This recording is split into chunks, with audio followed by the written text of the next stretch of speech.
సంతోష్ గారు, అండమాన్లో ఉన్న దైవజనులు, యాకూబ్ పాస్టర్ గారు అందరం ప్రార్థన చేశాం. దేవుడు చక్కని బిడ్డని అయాన్స్ని ప్రభుత్వాడు. స్తోత్రం. రెండు చేతుల పైకి దేవునికి స్తోత్రం చెప్తాం. ఇంకా బిగ్గరగా దేవునికి స్తోత్రం చెప్తాం.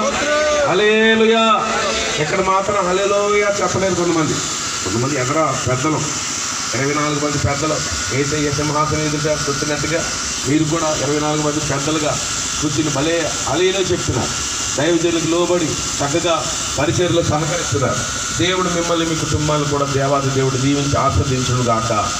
అన్నోళ్ళు చక్కగా పాటలు పాడుతూ ఉంటే, అన్న వాక్యం చదువుతూ ఉంటే చక్కగా మరి ఎంతమంది పురుషులు మరి కొన్ని కోడికల్లో కూర్చారు, వెనకాల భోజనాల దగ్గర ఉంటారు.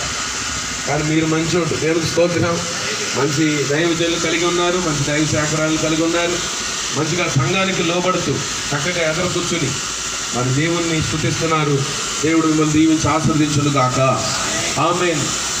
మరి లోకాసు వార్త 2వ అధ్యాయం 52వ వచనంలో యేసు జ్ఞానమందును వస్యందును దేవుని దయందును మనుషుల దయందును వర్ధిల్లుచుండెను. స్తోత్రం.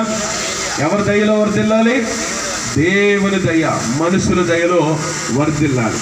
మరి వర్ధిల్లాలంటే కొన్ని సూత్రాలు పాటించాలి కదా.